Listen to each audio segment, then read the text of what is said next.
Hello friends, स्वागत है आप सभी का स्पर्श के इस यूट्यूब चैनल में। करंट अफेयर्स के इस वीडियो सीरीज में आज हम छत्तीसगढ़ के परीक्षोपयोगी महत्वपूर्ण तथ्यों पर चर्चा करेंगे।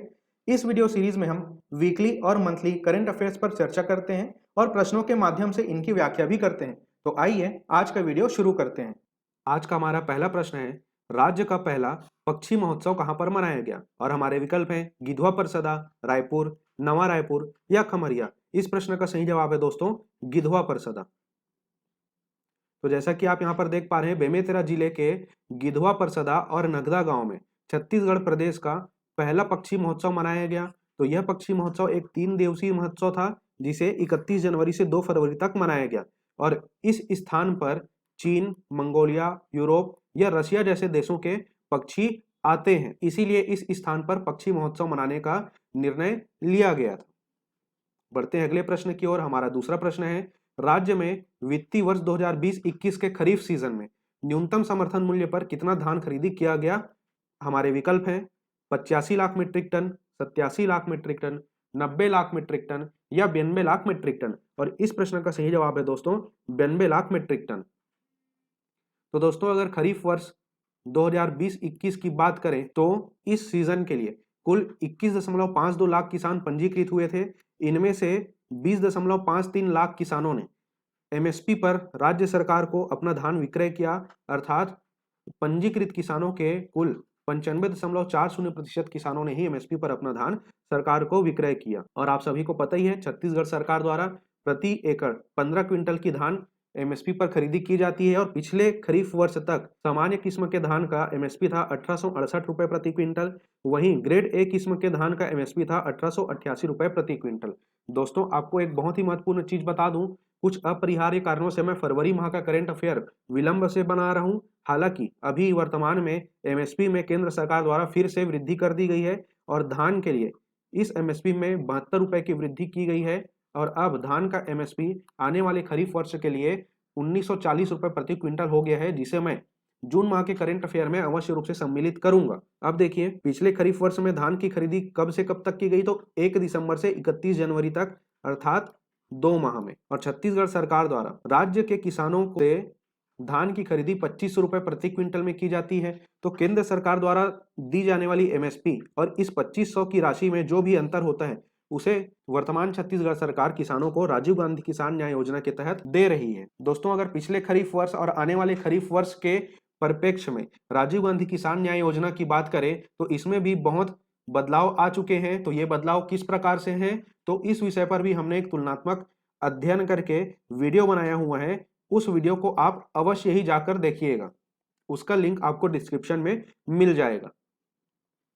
बढ़ते हैं अगले प्रश्न की ओर। हमारा तीसरा प्रश्न है, हाल ही में मुख्यमंत्री भूपेश बघेल द्वारा दंतेवाड़ा में कितने नए तहसील बनाने की घोषणा की गई? और हमारे विकल्प हैं 1, 2, 3 या 4। इस प्रश्न का सही जवाब है दोस्तों 1। दंतेवाड़ा जिले में बारसूर को तहसील बनाने की घोषणा की गई है। साथ ही दंतेवाड़ा जिले में ही पालनार, बड़े गुडरा और फरसपाल को उप तहसील बनाया जाएगा। दोस्तों अभी ये क्या है, सिर्फ घोषणा मात्र है, अभी अस्तित्व में नहीं आया है। जैसे ही अस्तित्व में आएगा उस माह के करंट अफेयर में मैं फिर से इन सभी चीजों को सम्मिलित करूंगा। और अभी आप सीजीपीएससी के क्षेत्र में बिगिनर हैं, अभी आप नए अभ्यर्थी हैं, तो आपके लिए सबसे अच्छा ये रहेगा कि आप मानचित्र के माध्यम से पहले छत्तीसगढ़ को समझिए कि इसमें कितने संभाग हैं, कितने जिले हैं और सभी संभाग और जिलों के अंदर में तहसीलों का वितरण किस प्रकार से किया गया है। तो इसके लिए मानचित्र पर आधारित हमारे संस्थान द्वारा वीडियो बनाया गया है, जिसे आप प्लेलिस्ट से जाकर अवश्य ही देखिएगा। हालांकि उस वीडियो का लिंक आपको डिस्क्रिप्शन में भी मिल जाएगा। बढ़ते हैं अगले प्रश्न की ओर। हमारा चौथा प्रश्न है, राज्य शासन ने किस निजी मेडिकल कॉलेज का अधिग्रहण करने की घोषणा की है? और हमारे विकल्प हैं Shankaracharya medical college, RIMS, Chandulal Chandrakar medical college या इनमें से कोई नहीं। और इस प्रश्न का सही जवाब है दोस्तों चंदूलाल चंद्राकर मेडिकल कॉलेज। दोस्तों दुर्ग जिले के कचांदुर स्थित स्वर्गीय चंदूलाल चंद्राकर मेमोरियल कॉलेज का अधिग्रहण कर इसे राज्य सरकार द्वारा एक शासकीय मेडिकल कॉलेज बनाने की घोषणा की गई है। दोस्तों जो अभ्यर्थी नियमित रूप से करंट अफेयर पढ़ते हैं वो इन सभी खबरों से अवश्य ही अवगत होंगे। और अगर आप सीजीपीएससी या सीजी व्यापम के किसी भी एग्जाम को क्रैक करना चाहते हैं और अभी आप करंट अफेयर नहीं पढ़ पा रहे होंगे, तो डिस्क्रिप्शन में दिए गए लिंक से हमारा टेलीग्राम ग्रुप को अवश्य ही ज्वाइन कीजिए। वहां पर सभी प्रकार के अखबारों से ऐसे करंट अफेयर्स को संकलित कर वहां पोस्ट किया जाता है और साथ ही आप रोजाना 25 प्रश्नों का विषयवार निःशुल्क क्विज भी बना सकते हैं। हमारा 5वां प्रश्न है, राज्य के किस शहर को ODF डबल प्लस घोषित किया गया है? और हमारे विकल्प हैं रायपुर, अंबिकापुर, भिलाई या दुर्ग। इस प्रश्न का सही जवाब है दोस्तों भिलाई। दोस्तों, केंद्रीय सर्वेक्षण टीम की रिपोर्ट पर भिलाई नगर निगम को ODF डबल प्लस की श्रेणी में रखा गया है। यह तीसरा मौका है जब भिलाई नगर निगम को ODF डबल प्लस का दर्जा मिला है। और दोस्तों, आप सभी को पता होगा ODF का अर्थ होता है ओपन डेफिकेशन फ्री, अर्थात खुले में शौच मुक्त जगह। हमारा 6वां प्रश्न है, हाल ही में केंद्र सरकार की भारतमाला परियोजना में राज्य के कितने राजमार्गों को शामिल किया गया है? और हमारे विकल्प हैं 1, 2, 3 या 4। इस प्रश्न का सही जवाब है दोस्तों 3। दोस्तों, तो ये 3 राजमार्ग कौन कौन से हैं? इसमें पहला है रायगढ़ धर्मजयगढ़ राजमार्ग, दूसरा है अंबिकापुर वाड्रफ नगर और बनारस राजमार्ग, तीसरा है इसमें पंडरिया बजाग और गाड़ासराई राजमार्ग। तो इन तीनों राजमार्गों का नाम आप भारतमाला परियोजना और छत्तीसगढ़ के परिप्रेक्ष्य में अवश्य ही ध्यान में रखिएगा। बढ़ते हैं अगले प्रश्न की ओर। हमारा 7वां प्रश्न है, हाल ही में अंतरराष्ट्रीय बौद्ध सम्मेलन का आयोजन कहाँ किया गया? और हमारे विकल्प हैं सिरपुर, डोंगरगढ़, राजनांदगांव या मैनपाट। इस प्रश्न का सही जवाब है दोस्तों डोंगरगढ़।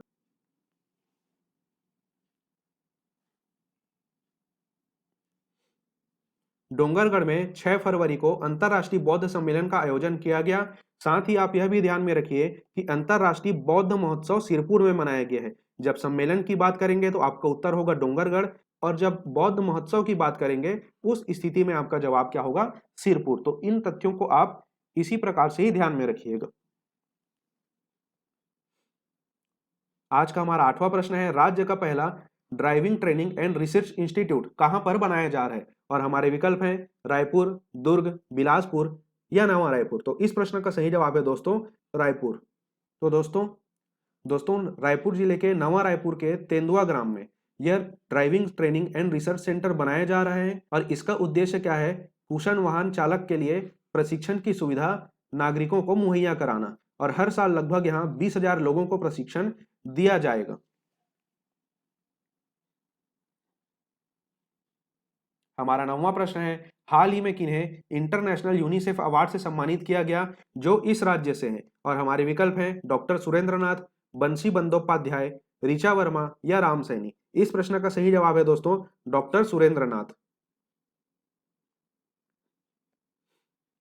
स्वामी डॉक्टर सुरेंद्रनाथ को इंटरनेशनल यूनिसेफ काउंसिल ने उनको जनजाति बच्चों की शिक्षा और स्वास्थ्य में काम करने के लिए यह इंटरनेशनल यूनिसेफ अवार्ड दिया है।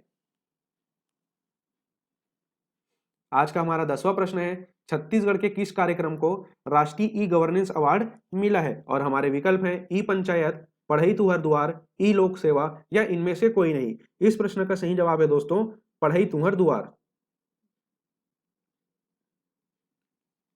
दोस्तों, कोरोना संक्रमण के समय स्कूल बंद हो गए थे और इस स्थिति में बच्चों की पढ़ाई में मदद करने और बेहतर सुविधा प्रदान करने के लिए एक ऑनलाइन शिक्षा प्रणाली जिसे पढ़ई तुहर दुआर का नाम दिया गया, इसे प्रारंभ किया गया था और इसी के लिए छत्तीसगढ़ को राष्ट्रीय ई गवर्नेंस अवार्ड से सम्मानित किया गया है।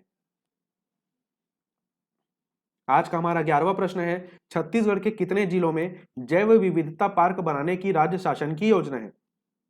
और इस प्रश्न के लिए हमारे विकल्प हैं 1, 5, 13 या सभी जिलों में। तो इस प्रश्न का सही जवाब है दोस्तों सभी जिलों में, अर्थात छत्तीसगढ़ के कुल 28 जिलों में जैव विविधता पार्क बनाया जाएगा।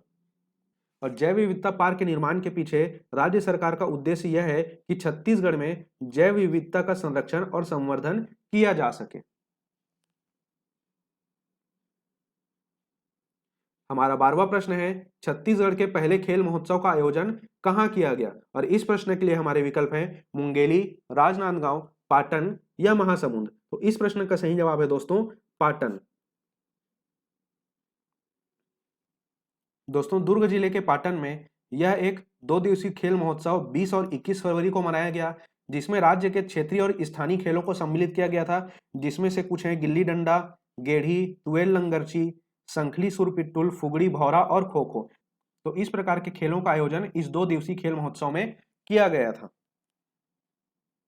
आज का हमारा 13वां प्रश्न है, छत्तीसगढ़ के कितने जिलों में चिराग परियोजना लागू की जा रही है? और हमारे विकल्प हैं 4, 5, 6 या 8। इस प्रश्न का सही जवाब है दोस्तों 8।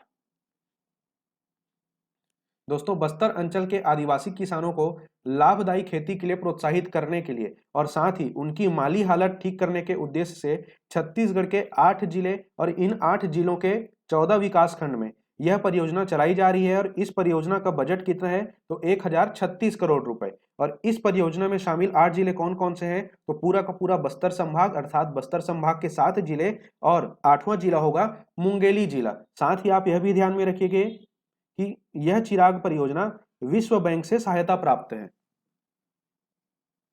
दोस्तों जो अभ्यर्थी सीजीपीएससी के क्षेत्र में नए हैं, अर्थात जो बिगिनर्स हैं, और उन्हें सीजीपीएससी क्या होता है, किस प्रकार की आपकी रणनीति होनी चाहिए, प्रीलिम्स क्लियर होने के बाद में मुख्य परीक्षा किस प्रकार से आयोजित की जाती है, उसमें विगत कुछ वर्षों में जो टॉपर्स है उनका विषयवार कितने मार्क्स आए थे, उनका इंटरव्यू में कितना नंबर आया था, साथ ही प्रीलिम्स और मुख्य परीक्षा के लिए कौन कौन सी आपकी रेफरेंस बुक होना चाहिए, इन सभी विषयों को लेकर हमने अलग अलग वीडियो बनाया हुआ है।